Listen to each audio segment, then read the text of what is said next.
ഇത് Manjapra mass Motors എന്നായിരുന്നു നമ്മുടെ ഹീറോ ഹോണ്ട പ്ലഷർ വണ്ടി. നമ്മളത് വർക്കിന് കയറ്റിയിട്ടുണ്ട്. അത് സ്റ്റാർട്ടിങ് കംപ്ലയിൻ്റ് ആയിട്ടാണ് വന്നിരുന്നത്. സ്റ്റാർട്ടിങ് കംപ്ലയിൻ്റ് ആയിട്ട് നമ്മൾ പോയിട്ട് എടുത്താണോ, സെൽഫിൻ്റെ ഒരു കംപ്ലയിൻ്റ് ആയിരുന്നു അത്. അപ്പോൾ ബാറ്ററി ഫുള്ളായിട്ട് ചാർജ് ഇറങ്ങി പോയിരിക്കായിരുന്നു. അപ്പോൾ നമ്മൾ വേറൊരു ബാറ്ററിയൊക്കെ വെച്ചിട്ട് നമ്മൾ ചാർജ് ചെയ്ത് നോക്കി വണ്ടി ഓടിച്ച് നോക്കിയിരുന്നു. നിലവിൽ വേറെ കുഴപ്പമൊന്നുമില്ല. അത്യാവശ്യം സർവീസിൻ്റേതായ ഭാഗങ്ങളൊക്കെ നമ്മൾ ചെക്ക് ചെയ്യാൻ വേണ്ടിയിട്ട് വണ്ടി അയച്ചിട്ടുണ്ട്.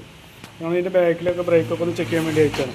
ബാക്കിലെ ബ്രേക്ക് ഷൂ നമുക്ക് നിലവിൽ വേറെ കുഴപ്പമൊന്നുമില്ല. കിടക്കുന്നത് അത്യാവശ്യം കുഴപ്പമില്ലാത്തൊരു ബ്രേക്ക് ഷൂ ആണ് കിടക്കുന്നത്. ഹീറോൻ്റെ ഒരു ബ്രേക്ക് ഷൂ ആണ് കിടക്കുന്നത്. നമുക്കതൊന്ന് ക്ലീൻ ചെയ്ത് ഉപയോഗിക്കാം. ഇത് വരുന്നത് ശരിക്കും പറഞ്ഞാൽ സ്പോക്ക് വീലിന് വരുന്ന ബ്രേക്ക് ഷൂ ആണ്. അല്ലെങ്കിൽ വീലിന് വരുന്ന ബ്രേക്ക് ഷൂ അല്ല, സ്കൂട്ടർ വരുന്ന മോഡലുകൾക്ക് വരുന്ന ബ്രേക്ക് ഷൂ അല്ല കിടക്കുന്നത്. എന്നാലും കുഴപ്പമില്ല. തൽക്കാലം മാക്സിമം ഉപയോഗിച്ചിട്ട് നമുക്ക് മാറ്റിക്കളഞ്ഞാൽ കേട്ടോ.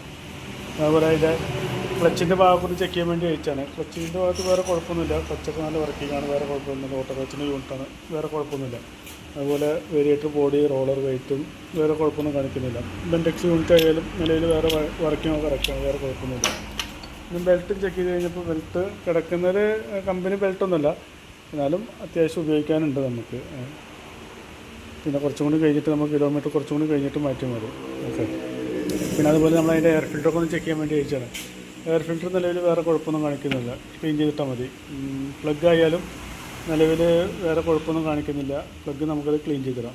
പിന്നെ നമുക്ക് മാറ്റേണ്ട ഒരു പാർട്സ് പറഞ്ഞാൽ ഈ AC പൈപ്പ്, ഈ ഒരു പൈപ്പ് നമുക്ക് ഇവിടെ കട്ടായിട്ട് നമ്മൾ ഇൻസ്റ്റലേഷൻ ചെയ്തിരിക്കണം. അപ്പോൾ അതൊന്നും മാറ്റിക്കളയാം. അതുപോലെ ഈ ഫ്യൂലിൻ്റെ ഒരു പൈപ്പ് നമുക്കത് മാറ്റേണ്ടതുണ്ട്.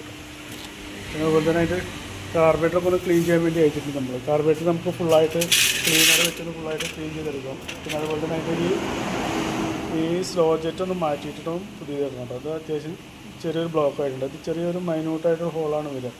അപ്പോൾ കാർബറേറ്റർ ഒന്ന് ക്ലീൻ ചെയ്ത് ഈ സ്ലോ ജെറ്റ് ഒന്ന് മാറ്റിയിട്ടൊന്ന് ക്ലീൻ ചെയ്യാം. പിന്നെ അതുപോലെ അവൻ്റെ ഫ്രണ്ടിലെ ഷോക്കപ്പിൻ്റെ ഈ പോളർ ബുഷ് ഒന്ന് മാറ്റിയിട്ട് ഒന്ന് ഗ്രീസ് ചെയ്തെടുക്കാം.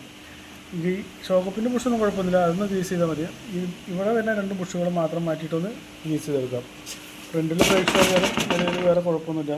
കിടക്കുന്നത് കമ്പനി ബ്രേക്ക് ഷൂ അല്ല, ഫ്രണ്ടിൽ കിടക്കുന്ന കമ്പനി ബ്രേക്ക് ഷൂ അല്ല, ഏതൊരു കുറഞ്ഞ ബ്രാൻഡിൻ്റെ ബ്രേക്ക് ഷൂ ആണ് കിടക്കുന്നത്. എന്നാലും നമുക്ക് ഉപയോഗിച്ച് തീർക്കാനുണ്ട് അത്. പിന്നെ അതുപോലെ നമ്മൾ ബാറ്ററി വണ്ടി ആദ്യം തന്നെ നമ്മൾ ബാറ്ററി ഡെഡായി പോയതുകൊണ്ട് ഫുള്ളായിട്ടൊന്ന് ചാർജ് ചെയ്യാൻ കയറ്റിയിരുന്നില്ല. ചാർജ് ചെയ്തതിന് ശേഷം നമ്മൾ ബാറ്ററിയൊക്കെ ഒന്ന് ചെക്ക് ചെയ്യുന്നുണ്ട്. ബാറ്ററി ചെക്ക് ചെയ്യുമ്പോൾ അതിൻ്റെ വോൾട്ടൊക്കെ ചെക്ക് ചെയ്ത് നോക്കുമ്പോൾ ഉണ്ടോ 13.54 മാക്സിമം വോൾട്ടിലേക്ക് കാണിക്കുന്നുണ്ട്. അത് ടെസ്റ്റിലേക്ക് കൊടുക്കുന്നുണ്ട്. ബാറ്ററി വല്ല കംപ്ലൈൻറ്റ് ഉണ്ടോ എന്ന് ചെക്ക് ചെയ്ത് നോക്കുന്നുണ്ട്. ചെക്ക് ചെയ്ത് നോക്കുമ്പോൾ ബാറ്ററി ഓക്കെ ആയിട്ടാണ് കാണിക്കുന്നത്. നിലവിൽ ബാറ്ററിക്ക് വേറെ കുഴപ്പമൊന്നും കാണിക്കുന്നില്ല കേട്ടോ. രണ്ട് വാറണ്ടിയിലുള്ള ബാറ്ററിയാണ് കിടക്കുന്നത്. 2023 മോഡൽ ബാറ്ററിയാണ് കിടക്കുന്നത്. പിന്നെ നമുക്ക് അതിൻ്റെ ആക്സിലേറ്ററിൻ്റെ കേബിളുണ്ട്, അത്യാവശ്യം നല്ല രീതിയിൽ ടൈറ്റാണ്. അപ്പോൾ ആ കേബിളൊന്ന് മാറ്റിയിട്ടൊന്ന് റീസെറ്റ് ചെയ്യണം കേട്ടോ. പിന്നെ നമുക്ക് എഞ്ചിൻ ഓയിൽ ചെക്ക് ചെയ്ത് കഴിഞ്ഞപ്പോൾ എഞ്ചിൻ ഓയിലും വേറെ കുഴപ്പമൊന്നുമില്ല, നല്ല ഓയിലാണ് കാണിക്കുന്നത്. നിലവിൽ വേറെ കുഴപ്പമൊന്നും കാണിക്കുന്നില്ല, എഞ്ചിൻ ഓയിലും നല്ല ഓയിലാണ്. പിന്നെ നമുക്ക് അതിൻ്റെ പൊല്യൂഷൻ എടുക്കാണ്ട് പൊല്യൂഷൻ നോക്കിയിട്ട് റീസെറ്റ് ആക്കാം. അപ്പോൾ ഞാൻ ഇപ്പോൾ നിലവിൽ വരുന്ന ആ വർക്കിൻ്റെ എല്ലാ വർക്കിൻ്റെയും നോക്കിയിട്ടുള്ള എസ്റ്റിമേറ്റ് കൂടി പറയാം. നോക്കിയിട്ടൊന്ന് റിപ്ലൈ ചെയ്താൽ മതി കേട്ടോ. ഓക്കെ.